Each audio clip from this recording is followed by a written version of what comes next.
Tu te sens constamment fatigué, stressé ou mentalement épuisé. Et si une plante venue des froides steppes de Sibérie pouvait t'aider à retrouver ton calme, améliorer ton sommeil et même réduire ton anxiété naturellement? La Rhodiola rosea fait beaucoup parler d'elle pour ses effets sur le stress chronique, la résilience mentale et la performance cognitive. Mais qu'en dit vraiment la science? Quels sont ses véritables bienfaits, ses risques et effets secondaires? Et surtout, comment l'utiliser efficacement pour en tirer des résultats concrets? Reste jusqu'à la fin, car dans cette vidéo, tu vas découvrir tout ce qu'il faut savoir sur cet adaptogène naturel. Focus, énergie et résilience mentale. Bienvenue dans le monde de la Rhodiola rosea. La Rhodiola rosea pousse dans des conditions extrêmes. On la trouve dans les montagnes froides de Scandinavie, de Sibérie et jusqu'aux Alpes françaises. Les populations locales l'utilisaient depuis des siècles comme un remède naturel pour combattre la fatigue physique et mentale. Son surnom, racine dorée, vient à la fois de sa couleur mais aussi de sa valeur perçue. Dans certaines régions, elle était presque considérée comme un trésor. Les Vikings l'auraient consommée pour augmenter leur force et leur endurance pendant les expéditions. Plus près de nous, dans les années 1960, l'Union soviétique a investi dans la recherche sur les adaptogènes pour améliorer la performance de ses cosmonautes, soldats et athlètes, et la rhodiola faisait partie de leur arsenal naturel. Fait étonnant, lorsqu'on coupe la racine fraîche, une légère odeur de rose se dégage, ce qui explique le rosea dans son nom scientifique. Cette combinaison d'histoire, de tradition et de recherche moderne en fait une plante à la fois ancienne et totalement d'actualité. Si la rhodiola est devenue le nounours des amateurs de bien-être naturel, ce n'est pas par hasard. Sa réputation repose en grande partie sur sa capacité à calmer l'anxiété sans te transformer en zombie de canapé. Des études cliniques montrent que chez des personnes souffrant d'anxiété légère à modérée, une prise régulière peut améliorer l'humeur et réduire la nervosité en seulement 2 semaines. Et là, on ne parle pas de magie chamanique, mais de données mesurées, publiées, analysées. Ce qui la distingue, c'est qu'elle ne t'enveloppe pas dans ce brouillard cotonneux que peuvent provoquer certains anxiolytiques ou compléments trop sédatifs. La rhodiola agit plutôt comme un chef d'orchestre. Elle harmonise ta réponse au stress pour que l'esprit reste vif, alerte, mais aussi beaucoup plus détendu. Bref, c'est un peu comme si tu gardais le turbo, mais en version silencieuse.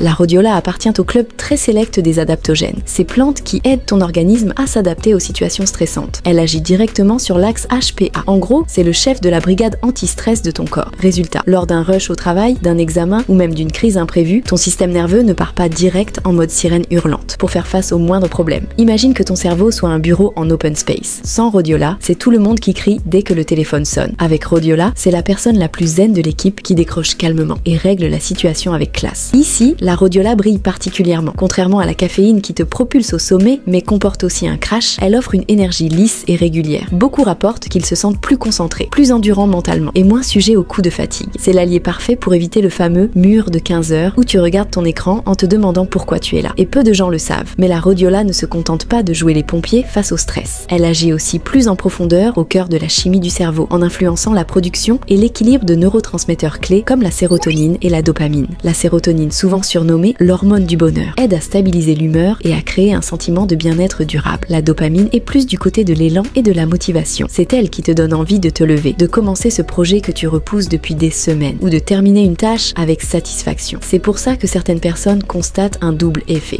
Effectivement, il y a moins d'anxiété, moins de tension nerveuse, mais aussi une énergie mentale plus claire et une envie plus naturelle de passer à l'action. En clair, la rhodiola ne t'aide pas seulement à supporter ta journée, elle t'aide à avoir envie de la vivre pleinement. Et là, ça commence à devenir intéressant. En réduisant ton stress pendant la journée, la rhodiola prépare le terrain pour une meilleure nuit. Avec moins d'anxiété, tu auras un endormissement plus facile et un sommeil plus profond. Quand le stress baisse et l'énergie se stabilise, la concentration grimpe naturellement. Plusieurs recherches suggèrent que la rhodiola aide à maintenir la vigilance et la performance intellectuelle dans des situations où la fatigue est inévitable, comme garde de nuit, révision de dernière minute ou présentation importante après 3 jours de boulot intensif. Cela est très positif car ça empêche les distractions de s'infiltrer. Là, on entre dans la partie science futuriste. Certaines études sur animaux montrent que la rhodiola pourrait réduire le stress oxydatif, un des ennemis majeurs de nos cellules, et influencer des voies biologiques liées au vieillissement. On ne peut pas encore jurer qu'elle te fera vivre jusqu'à 120 ans avec un mental d'acier, mais la piste est intéressante. Au pire, elle ne t'offrira pas l'immortalité, mais elle pourrait bien t'aider à profiter de chaque décennie avec un peu plus de calme et de clarté d'esprit. On a vu ce que la rhodiola peut apporter de bon, mais comme pour tout outil puissant, l'efficacité dépend énormément de comment tu l'utilises. Une plante mal dosée ou prise au mauvais moment peut provoquer des effets contre-productifs. Alors, avant de foncer sur le premier pot trouvé en ligne, voici les pièges les plus fréquents et comment les éviter. La rhodiola n'est pas un shoot de caféine, mais elle a tout de même un effet stimulant subtil. Prise en fin d'après-midi ou le soir, elle peut retarder l'endormissement ou rendre le sommeil plus léger. La règle d'or: vise le matin ou à la rigueur le début d'après-midi. Disons que si tu la prends après ton dernier café, il y a de grandes chances que Morphée te fasse attendre.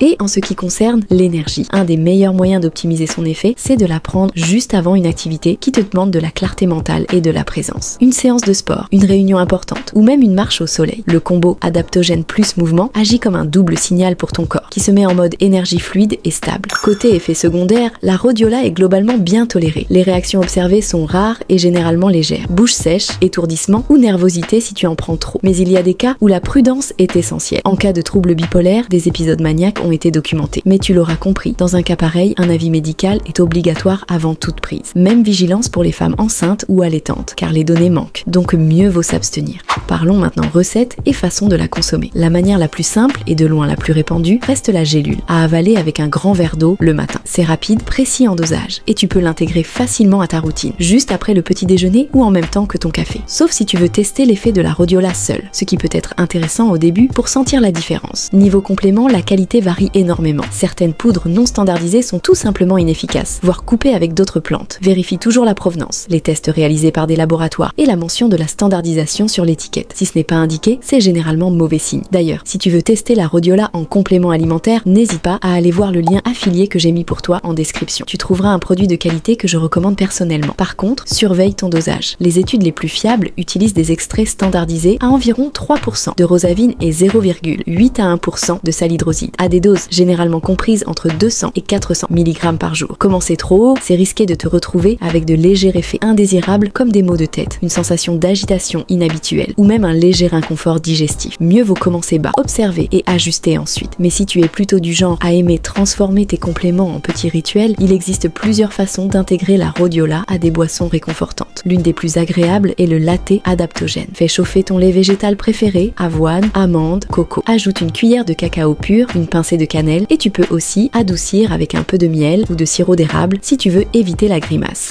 Pour un côté plus frais et énergisant, tu peux opter pour un smoothie calme et focus. Dans un mixeur, mélange de la banane pour la douceur, quelques feuilles d'épinards pour les micronutriments, un filet de jus de citron pour la fraîcheur et des glaçons pour un effet tonique immédiat. La gélule de rhodiola se prend alors à côté pour éviter d'altérer le goût du smoothie et garder un dosage précis. Ainsi, tu as l'effet anti-stress de la plante plus le boost nutritionnel des fruits et légumes. On arrive vers la fin de la vidéo. Comme on l'a vu, la rhodiola n'est pas un remède miracle, mais elle peut devenir un allié précieux pour calmer l'anxiété, garder l'esprit clair et traverser les journées chargées avec plus d'énergie et de sérénité. Utilisée au bon moment, avec le bon dosage et un produit de qualité, elle t'aide à rester concentré sans t'épuiser et à mieux gérer le stress au quotidien. Comme toujours, teste, observe et ajuste selon ce qui fonctionne pour toi. Et surtout, prends soin de ton mental, c'est ton meilleur capital. Je t'invite à mettre un j'aime et à t'abonner pour plus de contenu régulier lié à l'anxiété, la nutrition et l'alimentation. Tu peux également partager ton expérience dans la partie des commentaires. À très bientôt et en attendant, prends soin de ta santé.